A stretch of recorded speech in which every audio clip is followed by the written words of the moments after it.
Welcome back, dear children. So in the last video we have discussed about the measurement of time period and the LT square graph, isn't it?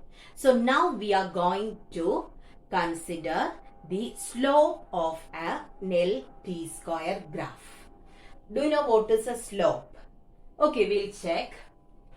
So we have already drawn the L T square graph, and what about the shape of the graph?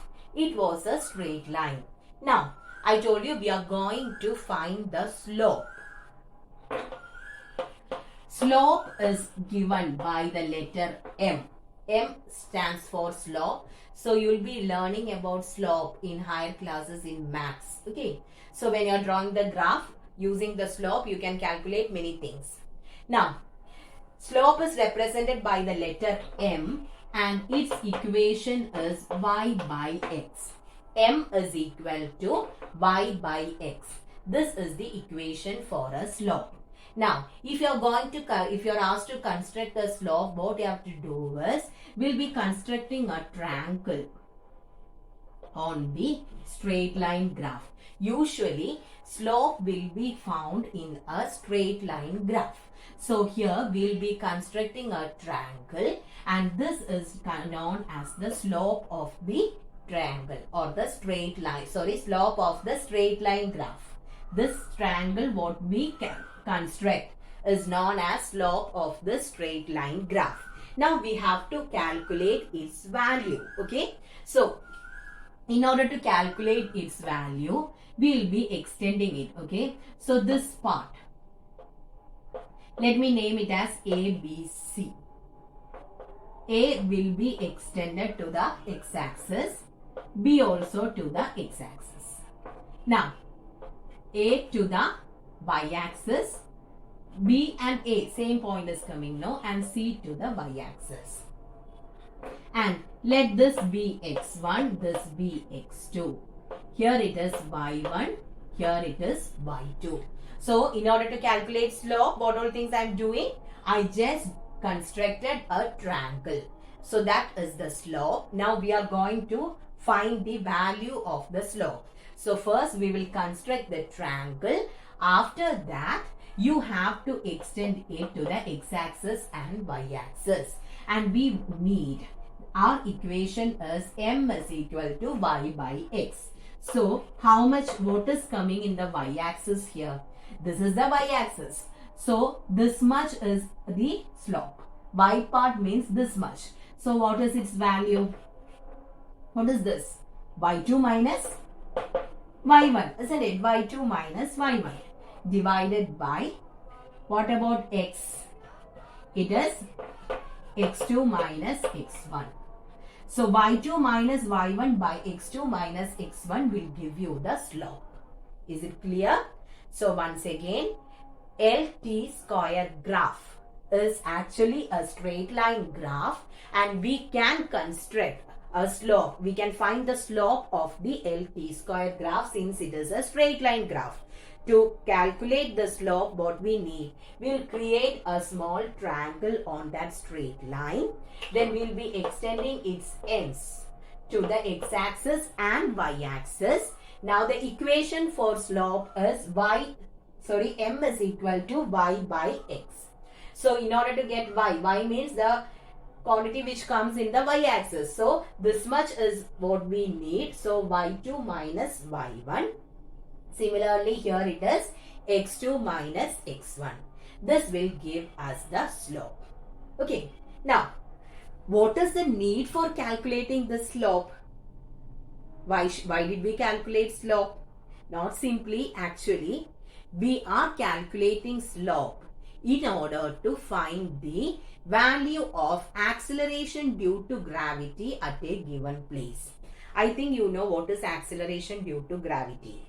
Each and every object is pulled down by the Earth's gravitational force, isn't it? So, when an object is coming down, gravitational force is pulling it down. So, due to this, what happens to its speed? Its speed increases, and when speed increases, we'll call it as acceleration. Okay. So, the acceleration produced on a body due to Earth's gravitational pull can be called as acceleration due to gravity. Okay. The acceleration produced on a body due to Earth's gravitational pull is known as acceleration due to gravity. And the value, and do you know which letter is used to represent acceleration due to gravity? It is represented by the letter G, small letter G. And I think you have learned its value. What is the value? Standard value on Earth's surface is 9.8 meter per second square. Its value is not a constant, it varies. There will be slight variations in for the value of G according to the change in places. So, in order to calculate the value of acceleration due to gravity at a place, we are finding the slope. The equation is G is equal to 4 pi square by the slope of the LT square graph. Okay. So this is the equation used to calculate acceleration due to gravity. One of the equations. Many equations are there.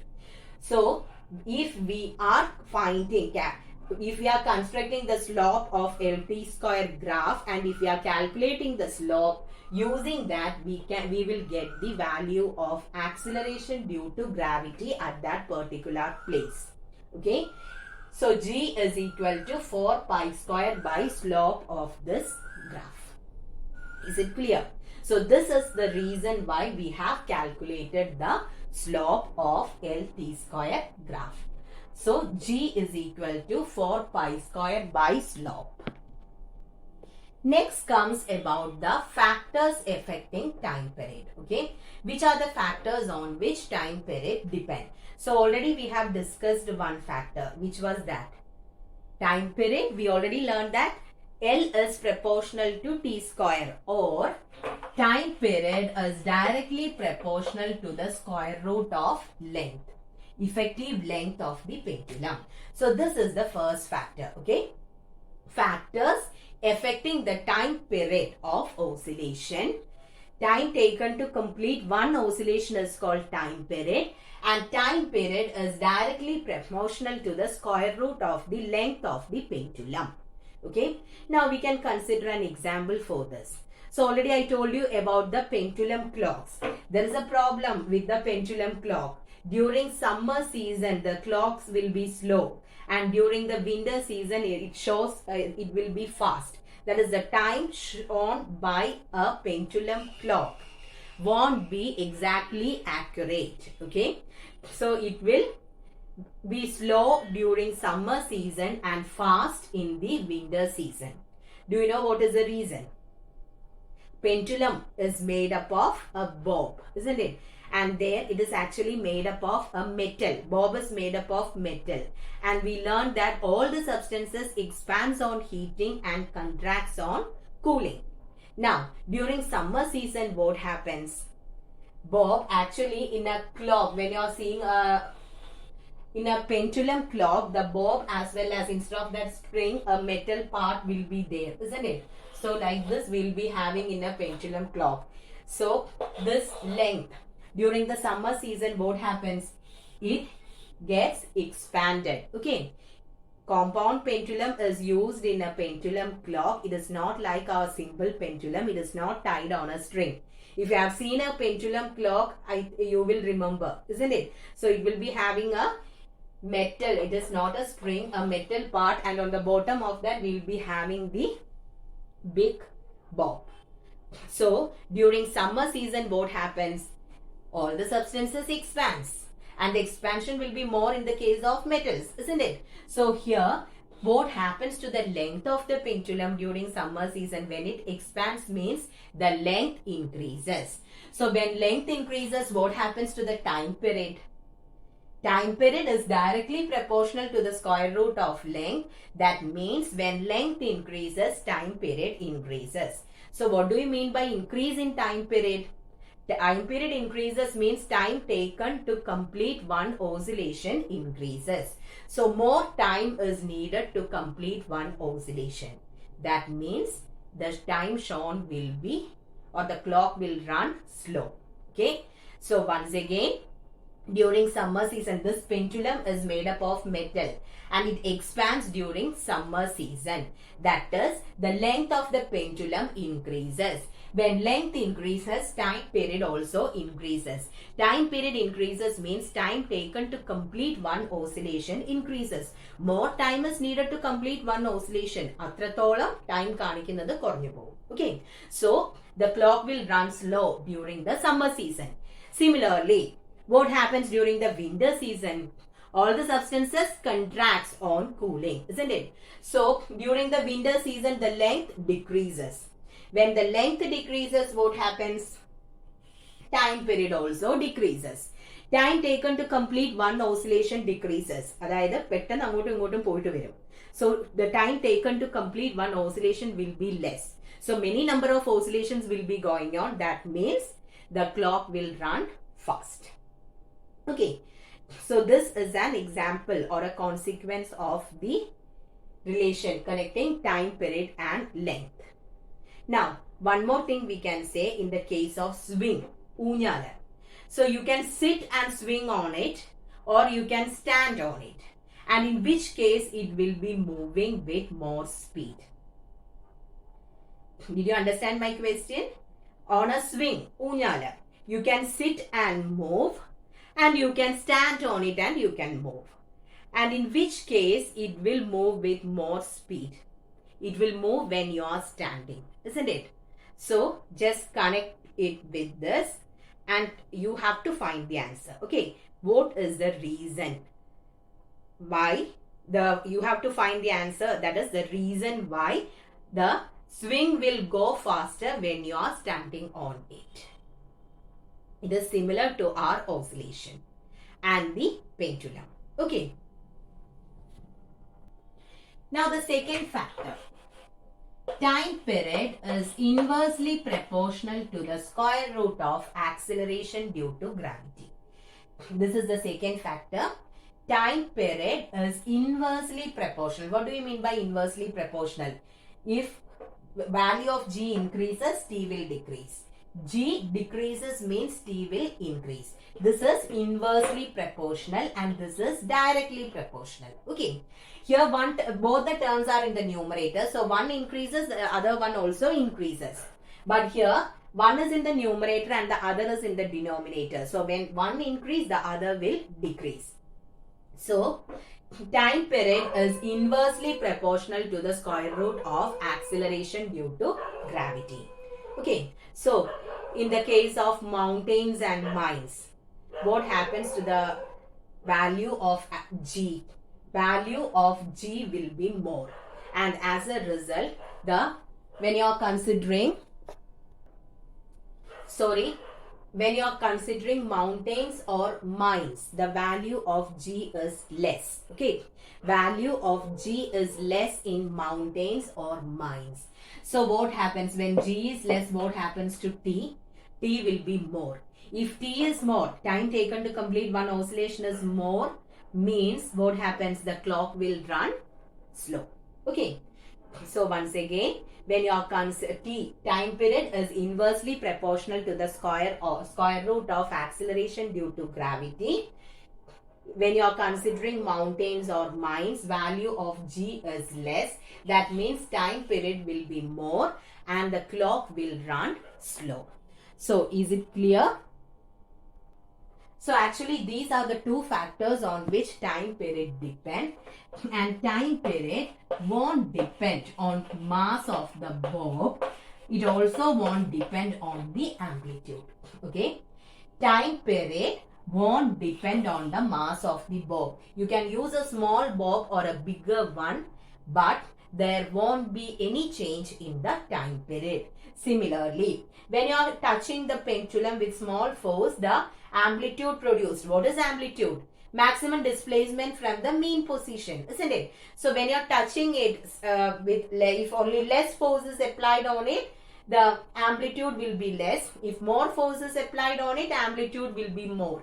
But it won't affect the time period. Okay. So what can you conclude from this? Time period depends only on two factors. It is directly proportional to the square root of the length of the effective length of the pendulum, it is inversely proportional to the square root of acceleration due to gravity. It won't depend on the mass of the bob as well as amplitude. Now, keeping these factors, we have an equation to calculate time period. It's given by T is equal to 2 pi into root of L by G. So we have numericals based on this, okay. So you should by heart this relation, and it's very, very important. Time period T is equal to 2 pi into root of L by G. What is T? Time period. 2 pi. Pi is a constant. What is its value? 22 by 7 or 3.14. L is the effective length and G is acceleration due to gravity. Now, when you are squaring, T square is equal to 4 pi square L by G. Okay. So, since square root is there, when we are doing the numericals, what we will do is we will square it. Then it will be easier for us to do the numericals. Okay. Now, the last portion of this section, that is about a seconds pendulum. Okay. So, what do you mean by a seconds pendulum? A pendulum whose time period is 2 seconds can be called as a seconds pendulum. So, what is a seconds pendulum? A pendulum whose time period is 2 seconds. That can be considered as a seconds pendulum. So, here I have a pendulum. If it is a seconds pendulum, it will take 0.5 seconds to go to that end. Then again 0.5 to come to the center. 0.5 to move to the next extreme end. And 0.5 to come back to the center. That is 2 seconds will be taken to complete one oscillation. Such a pendulum can be called as a seconds pendulum, and normally for a seconds pendulum, the effective length will be 1 meter. Okay, so keep this in mind, 1 meter will be the effective length for a seconds pendulum. Okay, and what about its frequency? For a seconds pendulum, I told you time period is 2 seconds. What is frequency? Frequency is 1 by time period, that is 1 by 2. 0.5 Hertz. Okay, so is it clear?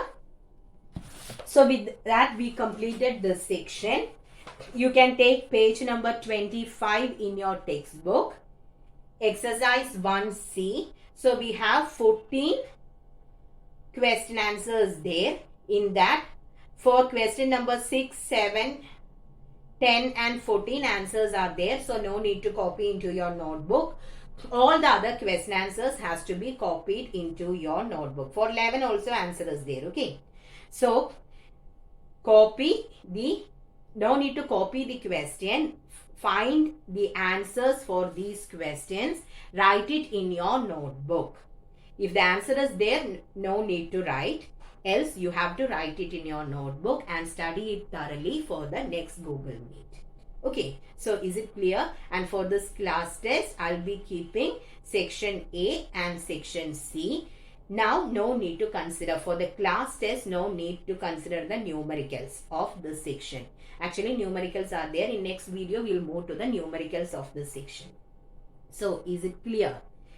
Study the portions, write it. I don't want lecture notes. I need just the question answers. Okay, complete it. Thank you.